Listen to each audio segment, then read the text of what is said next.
बिस्मिल्लाहिर्रहमानिर्रहीम। Bubble sort और selection sort के बाद हमने इंसर्शन सॉर्ट का मेथड देखना है। बबल सॉर्ट में हमने देखा था कि जो हमारे पास n होता है यानी नंबर ऑफ डेटा होता है, हम उसके लिए n-1 पासेस करते हैं या आइटरेशन करते हैं और हर पास या आइटरेशन में हम कंपैरिजन परफॉर्म करते हैं जो कि एडजेसेंट एलिमेंट्स के होते हैं। तो n-1 पासेस होते हैं या इटरेशंस होती हैं और जैसे फर्स्ट पास में हम n-1 कंपैरिजन करते हैं, पास 2 में हम n-2 करते हैं और इस तरीके से हम एक एक कंपैरिजन कम करते जाते हैं और जो हमारा लास्ट पास होता है n-1 पास, उसमें हमारा सिर्फ एक कंपैरिजन रह जाता है और हर पास में हमारा एक एलिमेंट जो है वो राइट साइड पे, जो ग्रेटेस्ट एलिमेंट होता है वो राइट साइड पे शिफ्ट करता जाता है, क्योंकि हम एज्यूम कर रहे हैं कि हम असेंडिंग ऑर्डर में सॉर्ट कर रहे हैं। फिर हमने ये देखा था कि उसकी जो बेस्ट केस टाइम कम्प्लेक्सिटी थी, क्योंकि हमने उसके कोड में ये ऑप्शन लगाया था, इस स्टेटमेंट लगाई थी कि अगर हमारी कोई एक्सचेंजेस ना हो, कोई मूवमेंट ना हो, तो दैट मीन को डेटा उस पास में सॉर्ट हो गया, तो फिर हमें मजीद अगले पासेस पे जाने की ज़रूरत नहीं है। तो बेस्ट केस में अगर डेटा ऑलरेडी सॉर्टेड है तो इसका मतलब है कि सिर्फ एक ही पास में उसको ये क्लियर हो जाएगा और फिर वो जो मजीद आगे पासेस है उनको परफॉर्म नहीं करेगा। तो हमने ये देखा था कि उसका बेस्ट केस जो था वो बिग O log n को बिलोंग करता था। फिर हमने वर्स्ट केस देखा था कि अगर टोटली हमारा अनसॉर्टेड डेटा हो तो डेफिनेटली हमारे जो हैं वो आखिरी पास तक कंपैरिजन और मूवमेंट ऑफ डेटा परफॉर्म होगा, तो इसलिए वो बिग O n स्क्वायर को बिलोंग करता था एंड सिमिलरली एवरेज केस भी बिग O n स्क्वायर को बिलोंग करता था।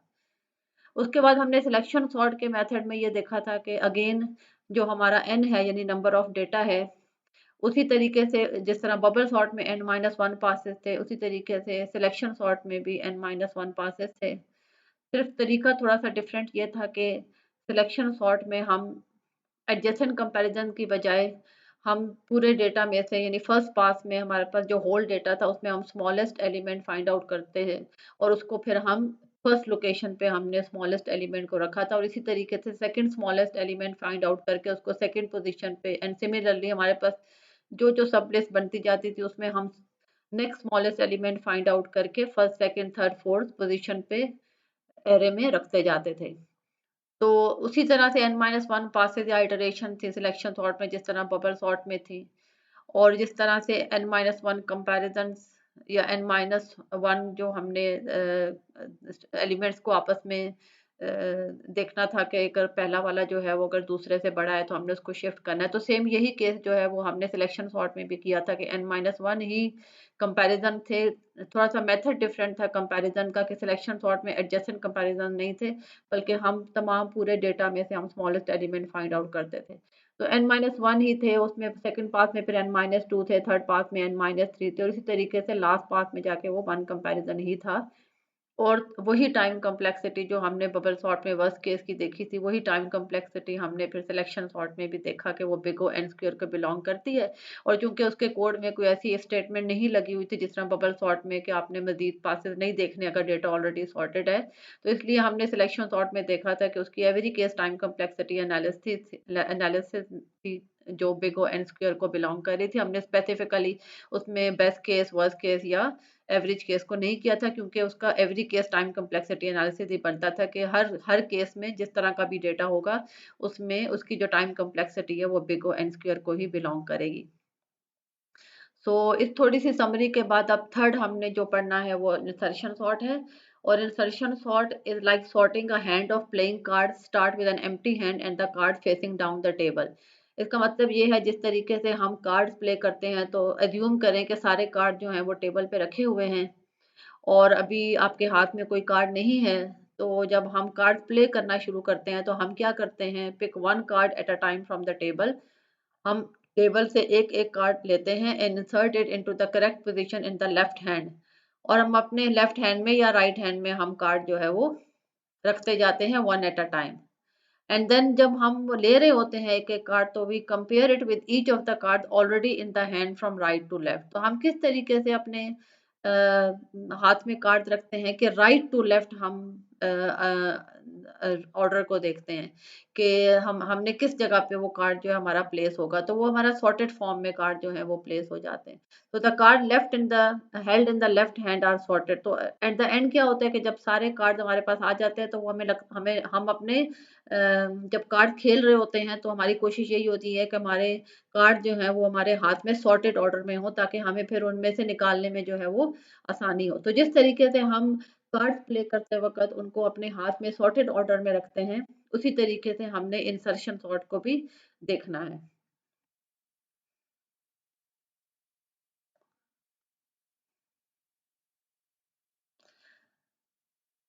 ये हम कार्ड्स के एग्जांपल देख रहे हैं कि आप एज्यूम करें कि आपके पास ये कुछ कार्ड जो हैं, आप ये देख रहे हैं किसी ऑर्डर में नहीं है, दैट मीन ये टेबल के ऊपर पड़े हैं और आपने एक-एक कार्ड लेना है और अपने हाथ में उसको रखना है। तो लेट्स सपोज़ सबसे पहला जो कार्ड आपने उठाया वो 9 था, तो आपने 9 को इस तरह से अपने पास, ये भी आपका एक ही कार्ड है आपके हाथ में जो आया है। अब आपके पास जो 3, 6 और 4 थे, अब उसमें से आपने लेट्स सपोज़ कि आपने 3 कार्ड लिया है। तो चूँकि अपने हाथ में उनको असेंडिंग ऑर्डर में रखना है, तो आप उसको आपके हाथ के 9 कार्ड के लेफ्ट में आप उस वाले कार्ड को रखेंगे, ताकि 3 और 9 जो है वो आपके असेंडिंग ऑर्डर में या सॉर्टेड ऑर्डर में रहें। फिर आपके पास वो जो 2 कार्ड रह गए थे 6 और 4, उसमें से लेट्स सपोज़ कि आपने 6 कार्ड उठाया है, तो आप 6 को 3 और 9 के मिडल में रखेंगे, ताकि आपके कार्ड जो हैं वो आपके हाथ में सॉर्टेड ऑर्डर में हों। और इसी तरीके से जो लास्ट कार्ड 4 रह गया था, उसको जब आप पिक करेंगे तो आप 4th कार्ड को 3 कार्ड के बाद रखेंगे या 6 कार्ड से पहले रखेंगे, ताकि आपके हाथ में जो कार्ड्स हैं वो सॉर्टेड ऑर्डर में, यानी 3, 4, 6, 9 और इस तरह से रहें। तो बेसिकली हमने इंसर्ट किए हैं card, that's why it is called insertion sort. यानी जो कार्ड जिस पोजीशन पे इंसर्ट होता था आपने वहां पे उसको इंसर्ट किया है। वो अगर इस कार्ड से 9 वाले कार्ड से पहले हो रहा था तो आपने यहाँ इंसर्ट किया, 6 वाला जो है वो 3 और 9 के मिडल में हो रहा था तो आपने यहाँ पे इंसर्ट किया है, 4 जो था वो 3 और 6 के मिडल में इंसर्ट हो रहा था तो आपने उसको वहां पे इंसर्ट किया है। तो that's why it is called the insertion sort. इसी तरह से अगर हम इसको थोड़ा सा रिवर्स करके देख लें कि आप अपने दूसरे हैंड में अगर कार्ड रख रहे हैं, तो आपने इसी तरीके से 9 फॉर एग्जांपल यहाँ पे लिया है, तो ये आपके दूसरे हाथ में आपका ये कार्ड है। और फिर आपने उसी तरीके से 3 लिया है, तो वो आप 9 से पहले रखेंगे। अब वहाँ पे जो था वो इस तरीके से था, यहाँ पे आपका 3 आया था, उसी तरीके से आपने ये देखना है कि यहाँ पे भी आपका 3 जो है वो 9 से पहले आपने इंसर्ट किया है। सिमिलरली उसके बाद जब आपने यहाँ से 6 पिक किया, तो इसी तरह से आपने 3 और 9 के मिडल में 6 रखा है। तो वही प्रोसेस जो है वो आप दूसरे अगर हैंड में रखें तो वो तब भी आपने इसी तरीके से करना है। तो चूँकि आप एप्रोप्रिएट पोज़ीशन पे कार्ड को इंसर्ट कर रहे होते हैं, that's why it is called the insertion sort. So we come to the steps of insertion sort. हम सपोज करते हैं कि हमारे पास एक एरे है ए, जिसमें n एलिमेंट्स हैं। और जैसे मैंने पहले आपको बबल सॉर्ट में और सिलेक्शन सॉर्ट में बताया था कि एलिमेंट्स किसी भी तरह से हो सकते हैं। आपका न्यूमेरिक डेटा, अल्फाबेटिक डेटा, पूरे एक रिकॉर्ड हो सकते हैं जिसमें आप एक यूनिक की ले सकते हैं। किसी भी तरह के आपके एलिमेंट्स का डेटा जो है वो हो सकता है। और हमने ये भी कहा था कि हम क्योंकि यहाँ पे न्यूमेरिक वैल्यू इसलिए ले रहे हैं क्योंकि थोड़ा सा हमें ईजी हो जाता है उसको समझना।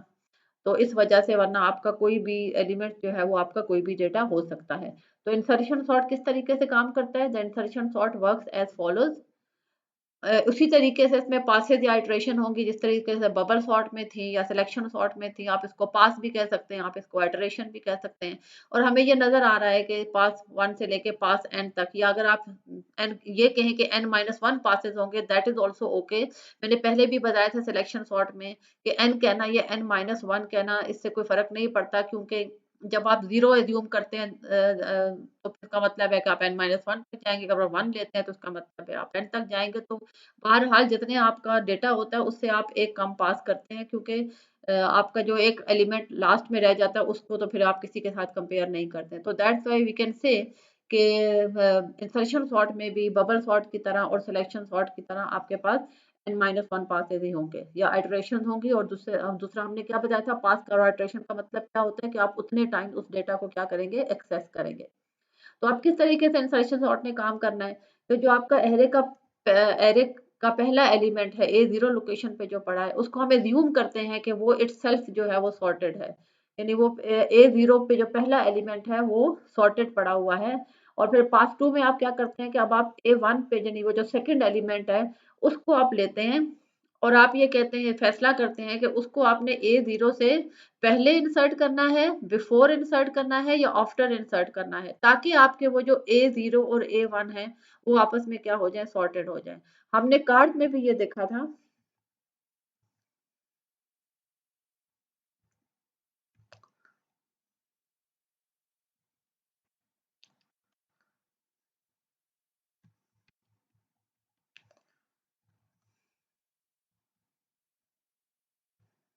हमने कार्ड में भी ये देखा था, अगर आप ये देखें कि हमने फॉर एग्जांपल सबसे पहले आपके पास एक कार्ड था, ये अगर आपको नजर आ रहा हो तो आपके पास ये एक कार्ड था। आप यूं एज्यूम करें कि ये आपका A0 पे है, यानी कि तो इसका मतलब है ये ऑलरेडी सॉर्टेड है। अब आपने जब नेक्स्ट लिया है तो लेट्स सपोज वो आपका A1 है, तो आपने ये फैसला करना है कि वो जो नेक्स्ट आपने लिया है 3, जिसको आप A1 कह रहे हैं, उसको आपने 9 से पहले रखना है या 9 से बाद में रखना है। जब आप उसको 9 से पहले रखते हैं तो इसका मतलब ये है कि वो जो आपका A0 था 9 वाला और जो A1 आया है 3, तो वो उसने आपने उसको A0 से पहले रखना है, क्योंकि आपने इन दोनों को सॉर्टेड फॉर्म में रखना है। तो अभी हम जो कह रहे थे कि A0 जो है वो तो ऑलरेडी आप एज्यूम करेंगे कि वो ऑलरेडी सॉर्टेड है, जैसे ये 9 वाला कार्ड है, क्योंकि ये एक ही है तो ये आपके हाथ में, तो आप ये एज्यूम करते हैं कि ये ऑलरेडी सॉर्टेड है। लेकिन जब आप नेक्स्ट कार्ड लेते हैं जिसको आप A1 कह रहे हैं, यानी सेकंड एलिमेंट कह रहे हैं, तो आप इसको A0 वाले एलिमेंट के साथ यानी 9 कार्ड के साथ कंपेयर करते हैं और ये डिसीजन करते हैं कि आपने उसको बिफोर 9 कार्ड रखना है या आफ्टर 9 कार्ड रखना है। तो आप जो भी डिसीजन करते हैं, इसका मतलब ये है कि अब आपके A0 और A1 जो है वो आपस में सॉर्टेड फॉर्म में। इसी तरीके से जब आप अगला एलिमेंट उठाएंगे जिसको आप A2 कहेंगे, यानी थर्ड एलिमेंट कहेंगे, उसको आप A0 और A1 पे, यानी अब A0 पे आपका जो है वो 3 पड़ा हुआ है और A1 पे 9 है, तो आप ये डिसीजन करते हैं कि आपने जो थर्ड कार्ड उठाया है यहाँ पे A2, जिसको आप कह रहे हैं थर्ड एलिमेंट कह रहे हैं, उसको आपने A0 के बाद रखना है या A1 के बाद रखना है, या किस तरीके से आपने उसको रखना है कि आपका डेटा जो है वो ऑलरेडी सॉर्टेड हो जाए। इसका मतलब क्या है कि आप इंसर्शन कर रहे हैं और आप सॉर्टेड ऑर्डर जो है वो मेंटेन कर रहे हैं। तो that's why it is called the insertion sort. तो जब मैंने कार्ड की एग्जांपल दोबारा आपको इसलिए दिखा दी कि आप ये देख लें कि A0 का मतलब क्या है, कि जो पहला पहला आपका लोकेशन पे एलिमेंट होगा उसको आप ऑलरेडी सॉर्टेड एज्यूम करेंगे, और आप एक एक एलिमेंट जो आपकी सब लिस्ट होगी जो साथ ही उसकी होगी, उसमें से आप एक एक एलिमेंट लेंगे और आप उसको लेफ्ट वाली जो लिस्ट है जो कि आपकी सॉर्टेड साइड पे बन रही है, उसमें आप उसको एप्रोप्रिएट पोजीशन पे इंसर्ट करेंगे, और इस तरीके से आपकी इंसर्शन सॉर्ट जो है वो परफॉर्म होती रहेगी। तो हम वापस आते हैं इसके ऊपर। इसका मतलब है कि जब आप A1 लेंगे तो वो इधर आप A0 से बिफोर इंसर्ट करेंगे या आफ्टर इंसर्ट करेंगे, ताकि आपका A0 और A1 जो है वो दो एलिमेंट्स जो हैं वो आपके सॉर्ट हो जाए। इसका मतलब ये है कि इंसर्शन सॉर्ट में आप इस तरह से काम कर रहे हैं कि एक एलिमेंट आपने लिया, अब आपकी एक तरह से दो लिस्ट बन रही होती हैं। आपके पास पहले इनिशियली पूरा एरे है, उसमें से जब आप एक एलिमेंट A0 फर्स्ट एलिमेंट जो है उसको जब आप एज्यूम करते हैं कि ये सॉर्ट है, उसका मतलब है आपने लेफ्ट साइड पे एक लिस्ट बनानी शुरू कर दी है। अब आपकी जो राइट साइड पे लिस्ट है जो कि A1 से शुरू होके AN तक जा रही है, उसमें से आप एक एक एलिमेंट उठाएंगे और आप वो जो A0 पे सब लिस्ट बन रही है उसके साथ अटैच करते जाएंगे सॉर्टेड फॉर्म में। तो इसका मतलब है आपकी जो लेफ्ट सब लिस्ट है जो सॉर्टेड फॉर्म में बन रही है उसमें एक एक एलिमेंट जो है वो ऐड होता है। जब आप लास्ट पास चले जाते हैं, इसका मतलब ये है कि आपका पूरे का पूरा वो जो राइट साइड पे लिस्ट थी वो खत्म हो जाएगी, और आपकी जो लेफ्ट साइड पे लिस्ट होगी जिसको आप सॉर्टेड फॉर्म में बना रहे थे, वो एट द एंड आपका सारा डेटा जो है वो सॉर्टेड फॉर्म में हो जाएगा। So A0 is already sorted. A1 will be taken and it will be inserted before or after the A0, so that your two elements A0 and A1 are sorted. इसी तरीके से पास 3 में आप A2 यानी third element उठाएंगे, उसको आप A0 और A1 के साथ कंपेयर करेंगे, और आप ये डिसीजन करेंगे कि आपने उसको A0 से पहले रखना है, A0 के बाद रखना है, A1 के बाद रखना है, या किस तरह से आपने उसको इंसर्ट करना है कि आपका A0, A1 और A2 तीनों एलिमेंट जो हैं वो आपके क्या हो जाएं, सॉर्टेड हो जाएं। इसका मतलब आपको यहाँ पे क्लियर नजर आ रहा है कि पहले पास में एक एलिमेंट सॉर्ट था, दूसरे पास में आपके 2 एलिमेंट सॉर्ट हो गए, तीसरे पास में आपके 3 एलिमेंट सॉर्ट हो गए। इसी तरीके से आप चलते चले जाएंगे, और जब आप लास्ट पास में आएंगे तो इसका मतलब है कि वो जो आपका AN-1 यानी जो आपका लास्ट एलिमेंट था, उसको आपने अप्रोप्रिएट पोजीशन पे इंसर्ट करना है, जो कि अपनी जगह पे आएगा A0 के बाद आएगा या A1 के बाद आएगा या A2 के बाद आएगा या AN-2 के बाद आएगा, जिधर भी उसकी पोजीशन बनेगी, ताकि आपका फिर एट द एंड जो है वो पूरा एरे जो है A0 से लेके AN-1 तक वो आपका सॉर्ट हो जाए विद एन एलिमेंट। ठीक है।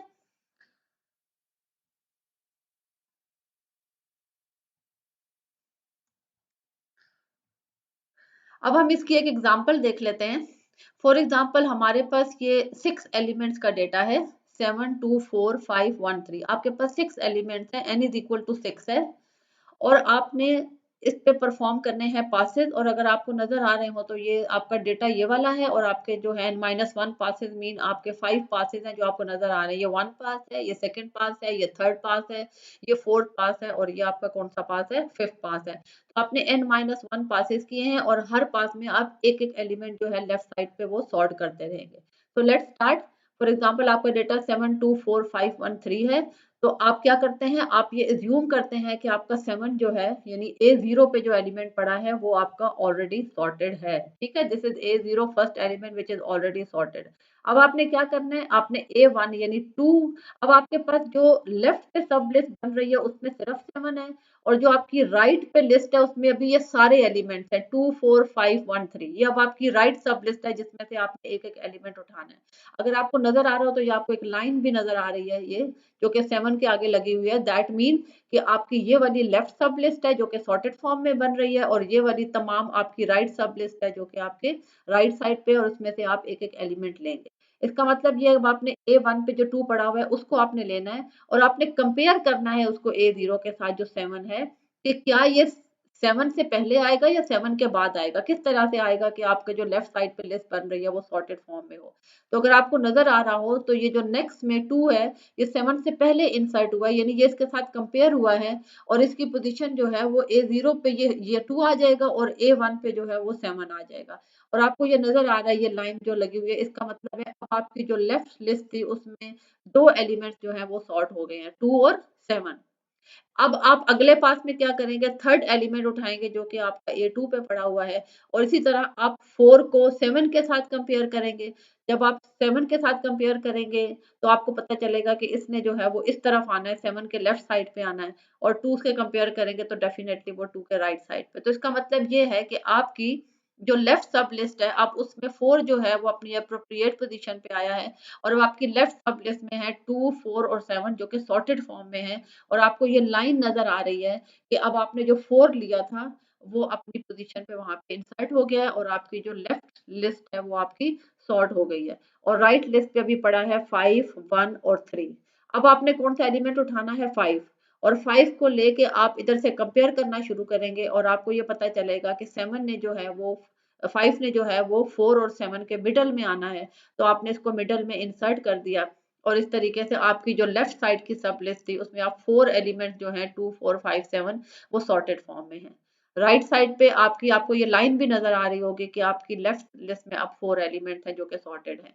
राइट साइड पे आपके 1 और 3 जो हैं वो रह गए हैं, जिसमें से आप नेक्स्ट पास में 1 उठा लेंगे, और 1 जो है वो आपका 7 5 4 2 से कंपेयर होता हुआ 2 की लेफ्ट साइड पे आएगा। इसका मतलब है कि अब आपकी जो लेफ्ट सब लिस्ट थी उसमें 1 2 4 5 7 ये सॉर्ट हो गए, and the last element left is 3 which will be compared with the elements on the left sublist, और ये नजर आएगा कि आपका 3 जो है वो उसने 2 के बाद इंसर्ट होना है। अब अगर आप पूरे प्रोसेस को देख लें तो उस तरह जो हमने अभी कार्ड की एग्जांपल देखी है उसी में आपको नजर आ रहा है कि आप हर एलिमेंट जो आप एज्यूम करें कि ये वाले सारे एलिमेंट्स आपके टेबल के ऊपर पड़े हुए हैं, और आप एक एक ये 7 जो है ये आपके हैंड में है, और आप एक एक एलिमेंट यहाँ से या एक एक कार्ड आप यहाँ से ले रहे हैं, और उसको आप अपनी अप्रोप्रिएट पोजीशन पे अपने हाथ में इस तरह से रख रहे हैं कि आपका जो है लेफ्ट हैंड जो आपके हाथ में जो कार्ड्स हैं वो सॉर्टेड फॉर्म में आपके सारे आ गए। Eight the end of all the cards, यानी सारे कार्ड्स आपने टेबल से उठा लिए हैं, तो आपके हाथ में जो कार्ड्स हैं उनकी नंबरिंग आप देख सकते हैं कि सारी की सारी जो है वो आपकी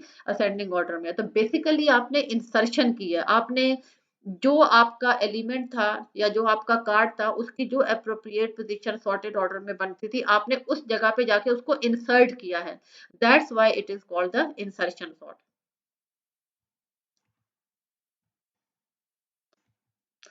अब हम इसका थोड़ा सा कोड देख लेते हैं। हमने डेटा लिया है 724153। अगेन हमने सिक्स नंबर लिए हैं, हमारे पास ओरिजिनली ये 6 नंबर है 724153। अब हम थोड़ा सा इसका ये जो कोड लिखा हुआ है इसके पॉइंट ऑफ व्यू से देखते हैं कि किस तरीके से जो है ये इंसर्शन सॉर्ट परफॉर्म करता है। ठीक है, इसलिए आपको ये नजर भी आ रहा होगा कि आपके पास ये जो 724153 थी, 153 था, जब आपने उसके ऊपर फर्स्ट पास अप्लाई किया यानी आपका फर्स्ट पास कंप्लीट हुआ, तो आपका 2 जो है वो यहाँ पे आ गया, आपका 7 यहाँ पे आ गया, यानी आपका एक एलिमेंट जो है वो फर्स्ट तो एज्यूम हुआ 7 के ये तो ऑलरेडी सॉर्टेड है, तो आपने जो A1 पे एलिमेंट उठाया था उसको जब आपने A0 के साथ कंपेयर किया तो आपको पता चला कि आपका 2 यहाँ आएगा और 7 यहाँ आएगा। इट मीन ये अभी आपका सिर्फ फर्स्ट पास जो है वो कंप्लीट होगा। तो इसको कोड से जरा चला के देख लेते हैं। तो आपको नजर आ रहा है कि इसमें एक फॉर लूप लगा हुआ है और ये क्लियर है कि आपका फॉर लूप जो है वो 1 से शुरू हो रहा है। 0 से क्यों शुरू नहीं हो रहा? क्योंकि A0 पे जो एलिमेंट 7 पड़ा है हम उसको एज्यूम करते हैं कि वो ऑलरेडी सॉर्टेड है, इसलिए हमने अपना फॉर लूप कहाँ से शुरू करना है? 1 से शुरू करना है। तो for i is equal to 1 and i is less than n, यानी हम 1 से लेके लेस देन n, क्योंकि n तक जाने से पहले ही आपका डेटा जो है वो सॉर्ट हो जाएगा। तो आपने i इज इक्वल टू 1 से एलिमेंट लेना, यानी जो सेकंड एलिमेंट यहाँ पे बनता है 2, वहाँ उसको आपने लेना है और उस तरह आपने उसको पीछे वाले से कंपेयर करना है। तो किस तरीके से कंपेयर करेगा? i की वैल्यू 1 है, दैट मीन हम इस वक्त 2 की बात कर रहे हैं। ठीक है, तो वैल्यू इज इक्वल टू सी आई। सी हम सपोज कर लेते हैं एरे का नाम है, तो सी आई मीन के C1 पे जो डेटा पड़ा है that is called the value. तो हमें क्लियरली नजर आ रहा है कि C1 पे हमारे पास क्या पड़ा है? 2 पड़ा है। इसका मतलब है कि वैल्यू वेरिएबल की के अंदर क्या आ जाएगा? 2 आ जाएगा। यहाँ पे आपको यहाँ पे नजर भी आ रहा है, अगर आई की वैल्यू 1 है तो उसने जो वैल्यू वेरिएबल है उसके पास क्या है? 2 है। ठीक है, यहाँ पे क्लियर है। तो हम ये कहते हैं कि now the second variable hole is equal to I. Hole हम एक वेरिएबल यूज करें जो कि हम शिफ्ट करते जाएंगे, पीछे वाले जो एलिमेंट जो लेफ्ट सब लिस्ट के एलिमेंट्स होंगे हम उसकी लोकेशन पे शिफ्ट करते जाएंगे, जिस जिस तरीके से हमें एलिमेंट जो है वो उससे स्मॉलर मिलेगा।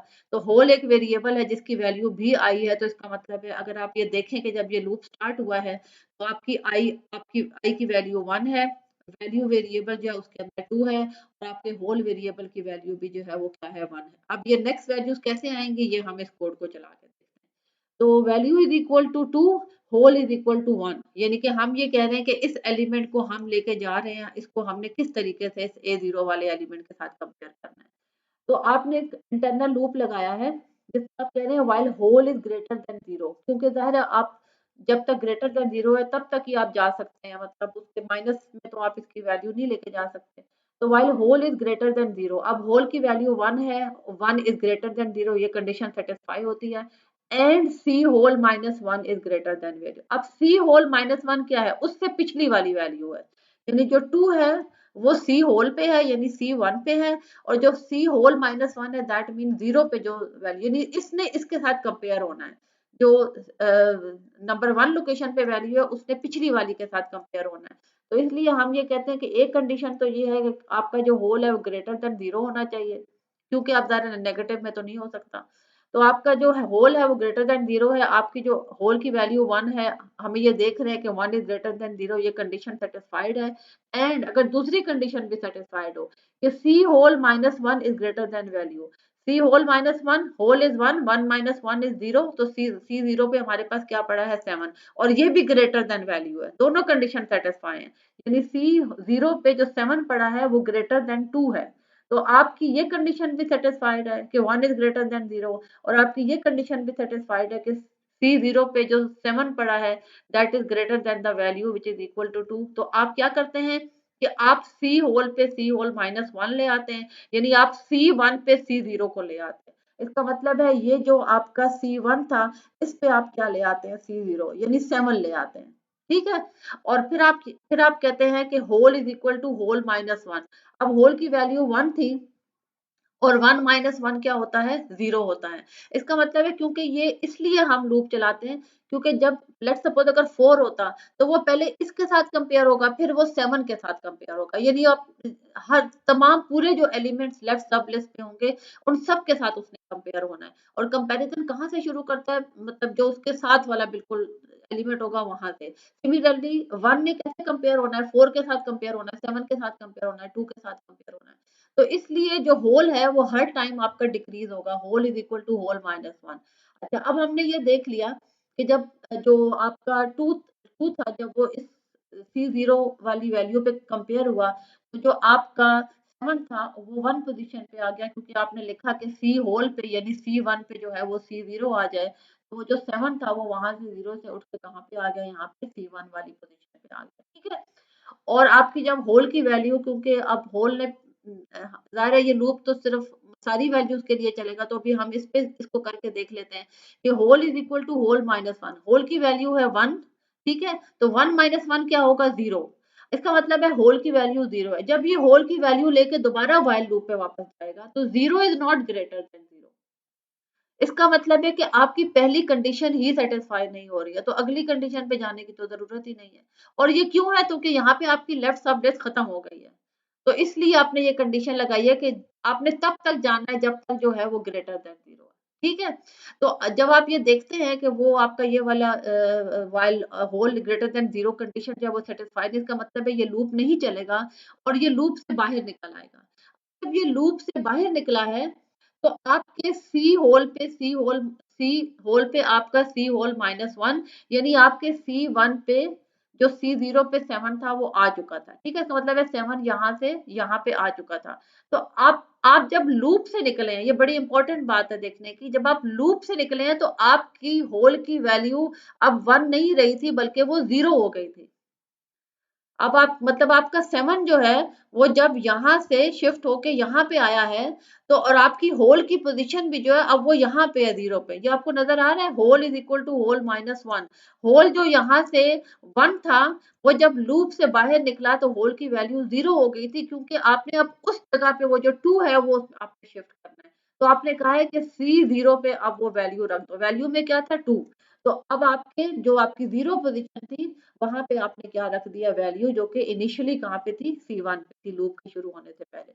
तो जब आपका ये टोटल कंप्लीट हुआ, तो जो आपकी आई की वैल्यू 1 थी और जिस C1 पे जो 2 पड़ा था और होल की वैल्यू भी हम 1 लेके आए थे, जब आपका लूप कंप्लीट हुआ तो आपकी आई की वैल्यू स्टिल स्टिल 1 थी, क्योंकि अभी लूप पे वापस नहीं गया। आपकी जो वैल्यू थी 2, वो अब आपके किस पे आ गई है, C0 पे आ गई, यानी आपकी होल की वैल्यू क्या हो गई है, 0 हो गई है। ठीक है, इसी तरीके से अगर हम लेट सपोज 4 को ले लें, तो इसका मतलब है कि आपकी आई की वैल्यू 2 होगी, तो इसका मतलब है आपके C2 पे क्या वैल्यू होगी, 4।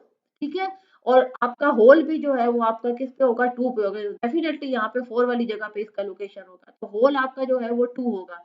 और आप कहेंगे 2 is greater than 0 and 2 greater than 0 है डेफिनेटली कंडीशन। ठीक है, अब आगे देखते हैं, C hole minus one, 2 minus 1 क्या होता है, 1। तो क्या C1 पे जो पड़ा है वो 4 से ग्रेटर है, ये आपको नजर आ रहा है कि जो C1 पे पड़ा है वो इससे ग्रेटर है। तो आप क्या कहते हैं, आप कहते हैं कि C2 पे C1 ले आओ, होल माइनस वन यानी C2 पे C1 ले आओ। इसका मतलब है वो जो 7 होगा वो 4 की जगह पे आ जाएगा। यहाँ पे भी शो नहीं किया हुआ, लेकिन हम इसको ड्राई रन करके करके देख रहे हैं कि वो जो आपका 7 होगा वो 4 वाली जगह पे आ जाएगा। और आप 7 से पीछे वाले को भी तो कंपेयर करना, यहाँ तक हमने जाना है जहाँ तक 2 है। तो फिर हम कहते हैं hole is equal to hole minus one. तो आपका जो होल 2 था वो 2 माइनस 1 क्या हो जाएगा, 1 हो जाएगा। होल की वैल्यू क्या हो जाएगी, 1। दोबारा आप लूप पे वापस जाएंगे, 1 इज ग्रेटर देन 0, ये कंडीशन ट्रू है। And C whole minus one, C whole minus one mean C0 की बात कर रहा है। यहाँ पे आपका होल 1 हो गया है और ये 1 माइनस 1 0 हो जाएगा। तो क्या C0, क्योंकि अब आपने 7 तो करे, आपको C0 वाली जो है वो कंपेयर करनी है, तो क्या C0 जो है वो वैल्यू से ग्रेटर है, वैल्यू क्या था, 4। तो क्या 2 जो है वो 4 से ग्रेटर है, नहीं, वो से ग्रेटर नहीं है। इसका मतलब है अब आपकी ये वाली कंडीशन सेटिस्फाई नहीं हुई है, तो इसका मतलब है कि आपका ये वाला लूप जो है वो नहीं चलेगा। ठीक है, तो इसका मतलब है आपकी जो पोजीशन खाली होगी वो आपकी कौन सी वाली खाली होगी, यहाँ, क्योंकि आपका 7 यहाँ से उठ के यहाँ आ गया था। तो जब आप लूप से बाहर निकले तो आपकी होल की वैल्यू थी वो 1 के ऊपर थी। तो आप सिंपली क्या करेंगे कि C1 पे क्या लगा देंगे, वैल्यू, यानी आपका 4 जो है वो अब आपका कहाँ आ जाएगा, यहाँ पे आ जाएगा। तो ये आपका बनेगा 2, 4 और 7। तो इस तरीके से आपने एक एक वैल्यू जो है वो लेनी है और उसके अपने पीछे वाली जो लेफ्ट सब लिस्ट है जो कि सॉर्टेड चल रही है, उसमें वो किस अप्रोप्रिएट पोजीशन पे वो नंबर इंसर्ट होगा वो आपने वहां पे इंसर्ट करना है। क्लियर?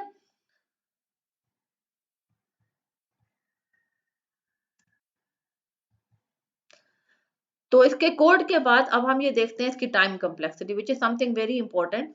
टाइम कम्प्लेक्सिटी में हम अगेन बेस्ट केस भी देख रहे हैं, हम अगेन इसका वर्स्ट केस भी देखेंगे, और हम इसकी एवरेज केस यहाँ पे नहीं लिखा हुआ, तो हमने जिस तरह बबल सॉर्ट में ये कहा था कि एवरेज केस इज मोर और less than the worst case, क्योंकि एवरेज केस को भी अगर हम एट द एंड जाके देखें कि यार कितना ज्यादा ये एवरेज हो सकता है, तो वो नियर टू आपका वर्स्ट केस होता है। ठीक है, तो सबसे पहले हम बेस्ट केस देखते हैं। बेस्ट केस क्या है? If the array is is all but sorted, यानी वो ऑलरेडी सॉर्टेड है आपका, तो क्या होगा? आपका जो इनर वाला लूप है वो एग्जीक्यूट नहीं होगा। क्यों नहीं होगा इनर वाला लूप एग्जीक्यूट?